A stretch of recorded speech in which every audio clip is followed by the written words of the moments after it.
Hello everyone, welcome back to పద్దు vlogs. ఈరోజు వీడియోలో నేను స్టవ్ ఇంకా బర్నర్స్ ఎలా క్లీన్ చేసుకోవాలో చూపిస్తాను. అయితే ఈ స్టవ్ అనేది మనం రెగ్యులర్గా క్లీన్ చేసుకుంటూనే ఉంటాం, కానీ బర్నర్ క్లీనింగ్ మాత్రం మనం నెగ్లెక్ట్ చేస్తూ ఉంటాము. ఇలా నెగ్లెక్ట్ చేయడం వల్ల ఏంటంటే ఎప్పుడైనా మీరు గమనించారా, ఫ్లేమ్ అనేది చాలా తక్కువగా ఇంకా ఒక పక్క వస్తూ ఇంకో పక్క రాకుండా ఉంటుంది. అది ఎందుకంటే మనం ఎప్పుడైనా కుకింగ్ చేసినప్పుడు ఏమైనా పొంగిపోతుంటాయి. అలా పొంగిపోయినప్పుడు ఈ బర్నర్ హోల్స్లోకి వెళ్ళిపోయి అది బ్లాక్ అనేది అవుతుంది. అలా అయినప్పుడు మనకి ఫ్లేమ్ కూడా కొంచెం డిఫరెంట్గా ఉంటుంది, అలాగే గ్యాస్ కూడా వేస్ట్ అవుతూ ఉంటుంది. సో మన కుకింగ్ కూడా లేట్ అవుతూ ఉంటుంది, ఫ్లేమ్ అనేది సరిగ్గా రాక. సో ఇలా కాకుండా ఉండాలంటే అట్లీస్ట్ మంత్కి ఒకసారైనా మనం ఈ బర్నర్స్ అనేవి క్లీన్ చేసుకుంటూ ఉండాలి. ఇప్పుడైతే నేను ఈ బర్నర్ క్లీనింగ్ అనేది 2 వేస్లో నేను మీకు చూపిస్తాను. అయితే మీకు ఏది అవైలబుల్గా ఉంటే ఆ మెథడ్లో మీరు ఈ బర్నర్ క్లీనింగ్ అనేది చేసుకోవచ్చు. దీనికోసం నేను ఫస్ట్ ఒక బౌల్ తీసుకున్నాను, క్లోజ్డ్ బౌల్. అంటే మనం ఇంకొక దానికి వేటికి యూజ్ చేయని ఒక బౌల్ తీసుకోవాలి. ఫస్ట్ మెథడ్లో నేను హార్పిక్ యూజ్ చేసి బర్నర్ క్లీనింగ్ చేస్తాను. దీనికోసం ఒక క్లోజ్డ్ కంటైనర్, ఇలాంటి బాక్స్ టైప్ ఏదైనా తీసుకోవాలి. క్లోజ్డ్తే ఎందుకంటే ఇక్కడ మనం హార్పిక్ వేస్తున్నాం కదా, అది ఎక్కువ క్వాంటిటీ అవసరం లేదు ఇలాంటి క్లోజ్డ్ కనుక తీసుకున్నట్టయితే. అదే మనం వెడల్పాటి బౌల్లో తీసుకున్నామంటే బర్నర్స్ మునిగేంత వరకు మనం కొంచెం ఎక్కువ హార్పిక్ యూజ్ చేయాల్సి ఉంటుంది. అందుకని ఇలాంటి క్లోజ్డ్ బౌల్లో తీసుకుంటే చాలా తక్కువ క్వాంటిటీతోనే మనం క్లీనింగ్ అనేది చేసేసుకోవచ్చు. ఇక్కడ నేను ఒక 2 బర్నర్స్ హార్పిక్ యూజ్ చేసి క్లీన్ చేస్తున్నాను. దానికోసం ఒక 2 బర్నర్స్ ఈ కప్లోకి వేసేసుకొని దాంట్లోకి హార్పిక్ వేసుకుంటున్నాను. ఇలా వేసి ఒక 10 నిమిషాలు అలా పక్కన పెట్టంగానే మనకి బబుల్స్లా ఫామ్ అయ్యి ఆ డస్ట్ అంతా కూడా పక్కకు వచ్చేస్తుంది. ఇంకా బర్నర్స్ కూడా చాలా నీట్గా కనిపిస్తాయి, క్లీన్ అయిపోతున్నట్టు కనిపిస్తాయి. చూస్తున్నారు కదా, వేసిన వెంటనే వాటి పార్టికల్స్లా బయటికి బబుల్స్లా వచ్చేస్తుంది. సో ఇది చాలా quick and fast method of cleaning అనమాట. కొంతమందికి ఇది హార్పిక్ యూజ్ చేసి చేయడం ఇష్టం ఉండకపోవచ్చు, అందుకని నేను ఇంకొక మెథడ్ కూడా మీకు చూపిస్తాను. ఇలా హార్పిక్ వేసేసి ఇక్కడ నేను ఒక 10 మినిట్స్ పక్కన పెట్టేస్తున్నాను. ఇప్పుడు నేను సెకండ్ మెథడ్ ఆఫ్ క్లీనింగ్ చూపిస్తున్నాను. దానికోసం ఒక బౌల్ తీసుకోవాలి. నా దగ్గర క్లోజ్డ్ బౌల్ లేదు, అందుకే నేను కొంచెం వెడల్పుది తీసుకున్నాను. కానీ మీ దగ్గర క్లోజ్డ్ బౌల్ ఉంటే అదే తీసుకోండి. చాలా తక్కువ క్వాంటిటీతోనే మరి క్లీనింగ్ అనేది చేసుకోవచ్చు. ఇక్కడ 1 గ్లాస్ వాటర్ తీసుకున్నాను, అలాగే సేమ్ క్వాంటిటీలో వెనిగర్ 1 గ్లాస్ తీసుకోవాలి. ఇంకా ఇక్కడ 1 స్పూన్ బేకింగ్ సోడా వేసుకున్నాను, అలాగే 1 స్పూన్ సాల్ట్ కూడా యాడ్ చేసుకోవాలి. ఇలా అన్నీ 1 బై 1 వేసేసాక బాగా మిక్స్ చేసుకోవాలి. మనకి కొంచెం బబుల్స్ లాగా ఫోమ్ లాగా వస్తుంది. కొద్దిసేపటికి ఇది కూల్ డౌన్ అయిపోతుంది. ఈలోపు మనం బర్నర్స్ అనేవి ఇందులోకి వేసేసుకొని పక్కన పెట్టుకోవాలి. యాక్చువల్లీ ఇది కొంచెం లాంగ్ ప్రాసెస్, ఏమంటే చాలాసేపు పడుతుంది బర్నర్ క్లీనింగ్ అనేది. ఇందులో ఇమీడియట్గా రిజల్ట్ అయితే రాదు. సో దట్ మీకు ఈ ప్రాసెస్ చేయాలనుకుంటే కనుక ఓవర్ నైట్, అంటే ముందు రోజే కుకింగ్ అంతా అయిపోయి మీకు ఇంకా స్టవ్తో పని లేదు అన్నప్పుడు ఈ బర్నర్స్ అనేవి ఇలా సోక్ చేసి పెట్టుకొని ఎర్లీ మార్నింగ్ మీరు క్లీన్ చేసేసుకుంటే మంచిగా త్వరగా క్లీన్ అయిపోతాయి. సో ఇక్కడ నేను మిక్స్చర్ అంతా చేసేసాను కదా, అందులోకి బర్నర్ వేసేసాను. ఇంకొంచెం క్వాంటిటీ పక్కన తీసి పెట్టుకున్నాను, అది ఎందుకో మీకు తర్వాత చూపిస్తాను.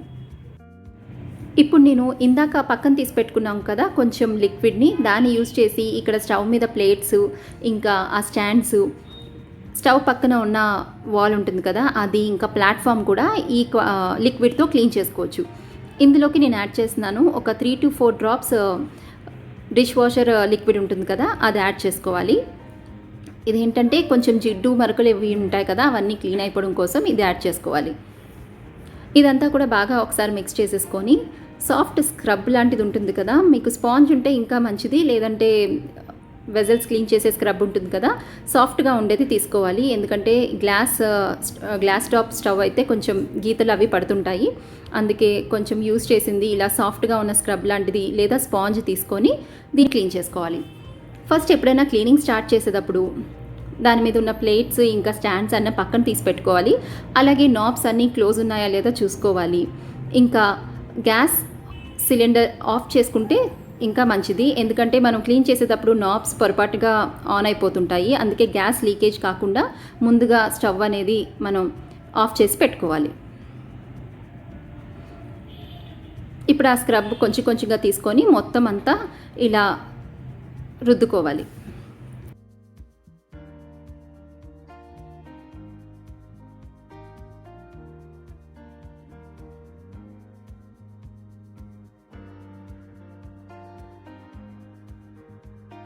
ఒక 5 మినిట్స్ తర్వాత ఇప్పుడు మనం అదంతా జిడ్డు అది వదిలిపోయి ఉంటుంది. ఇప్పుడు మనం కార్నర్స్ అవన్నీ క్లీన్ చేసుకోవడం కోసం ఒక సాఫ్ట్ బ్రిజిల్స్ ఉన్న బ్రష్ తీసుకోవాలి. ఇలాంటివి తీసుకొని మొత్తం అంతా ఒకసారి ఇలాగా కార్నర్స్ అన్నీ రుద్దుకోవాలి. అప్పుడు ఆ కార్నర్స్లో ఉన్న డస్ట్ అది కూడా ఈజీగా రిమూవ్ అయిపోతుంది.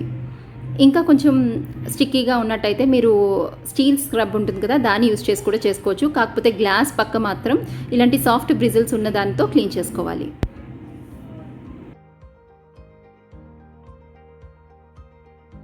ఇప్పుడు ఒక వెట్ క్లాత్ తీసుకొని మొత్తం అంతా ఒకసారి నీట్గా తుడిచేసుకోవాలి. ఇలా ఆరిపోకముందే మళ్ళీ ఇంకొక డ్రై క్లాత్ తీసుకొని మొత్తం అంతా ఒకసారి తుడుచుకున్నట్టయితే వాటర్ మార్క్స్ కూడా లేకుండా నీట్గా ఇంకా స్టవ్ అనేది చాలా మెరుస్తూ వస్తుంది.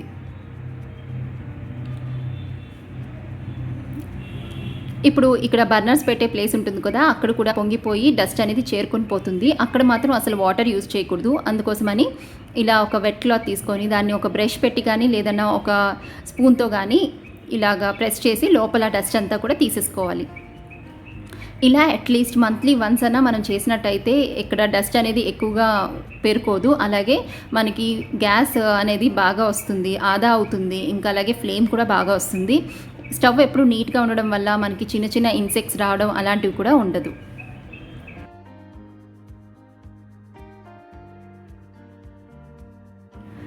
సో ఇప్పుడు నేను హార్పిక్ వేసి సోక్ చేసి పెట్టుకున్న బర్నర్స్ని క్లీన్ చేస్తున్నాను. మీరు చూస్తున్నట్టయితే ఆల్రెడీ ఇవి కలర్ చేంజ్ అయిపోయాయి, అంటే కాపర్ కలర్లోకి వచ్చాయి. ఇందాక బ్లాక్గా ఉన్నాయి కదా, ఇప్పుడు చూస్తే మీరు కాపర్ కలర్లోకి వచ్చేసాయి.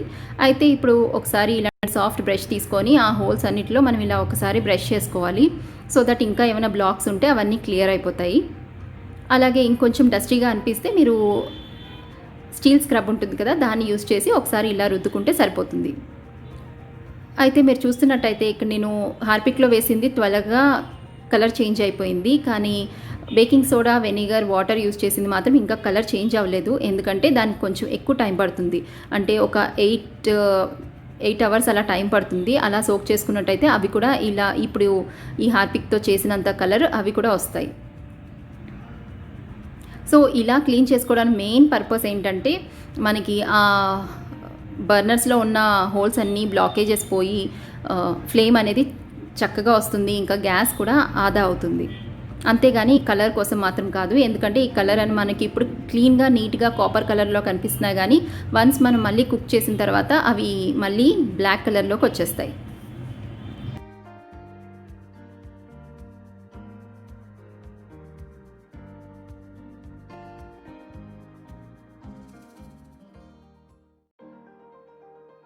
సో చూస్తున్నారు కదా ఈ కలర్ అనేది ఎంత బాగా వచ్చాయో. అయితే ఇది కలర్ పర్పస్ మాత్రం కాదు, ఎందుకంటే మనం ఒకసారి మళ్ళీ ఇవి స్టవ్ మీద పెట్టి ఆన్ చేసేసరికి 1 టైంకి మనకి ఇవి బ్లాక్ కలర్లోకి వచ్చేస్తాయి.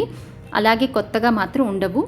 అయితే మెయిన్ పర్పస్ ఆఫ్ ఈ క్లీనింగ్ ఏంటంటే బ్లాకేజెస్ అన్నీ పోయి మనకి ఫ్లేమ్ అనేది బాగా రావడం కోసం మాత్రమే మనం ఇలాగా మంత్లీ వన్స్ క్లీనింగ్ అనేది చేసుకోవాల్సి ఉంటుంది. ఇప్పుడు నేను సెకండ్ మెథడ్ ఆఫ్ క్లీనింగ్ చూపిస్తాను. అంటే వెనిగర్, బేకింగ్ పౌడర్, ఇంకా బేకింగ్ సోడా, ఇంకా సాల్ట్ యూస్ చేసి సోక్ చేసాం కదా. ఇదేంటంటే కొంచెం ఎక్కువ టైం తీసుకుంటుంది, కానీ టైం లేదు, ఇవి కూడా కొంచెం త్వరగా అయిపోవాలంటే ఇలా ఒక 15 to 20 మినిట్స్ సోక్ చేసుకొని ఒక బ్రష్ తీసుకొని దీన్ని కూడా బాగా క్లీన్ చేసుకోవాలి. అలాగే పీతాంబరి పౌడర్ ఉంటుంది కదా, కాపర్ వెజల్స్ క్లీన్ చేసేది, ఆ పౌడర్తో మనం ఒకసారి ఇలా రుద్దేసుకున్నట్టయితే అది మొత్తం క్లీన్ అయిపోయి కొంచెం షైనీగా అవుతాయి.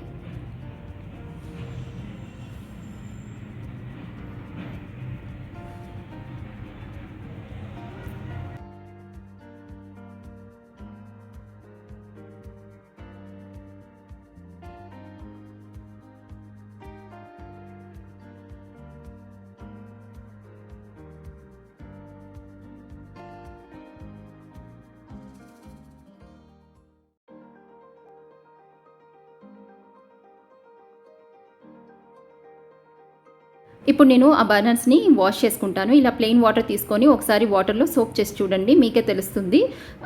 డస్ట్ అంతా కూడా వాటర్లోకి వచ్చేస్తుంది, బర్నర్స్ క్లీన్గా అయిపోతాయి. ఆ తర్వాత ఒక డ్రై క్లాత్ తీసుకొని బర్నర్స్ అంతా కొంచెం వాటర్ లేకుండా క్లీన్గా తుడిచిపెట్టుకోవాలి. తడిగా ఉన్నప్పుడే మనం స్టవ్ మీద పెట్టేయకూడదు, పూర్తిగా డ్రై అయిపోవాలి. అందుకోసం అని చెప్పి ఒక డ్రై క్లాత్తో మనం ముందు తుడిచేసుకొని తర్వాత యూజ్ చేసుకోవచ్చు. సో ఇప్పుడు చూస్తున్నారు కదా స్టవ్ అనేది ఎంత నీట్గా ఉందో.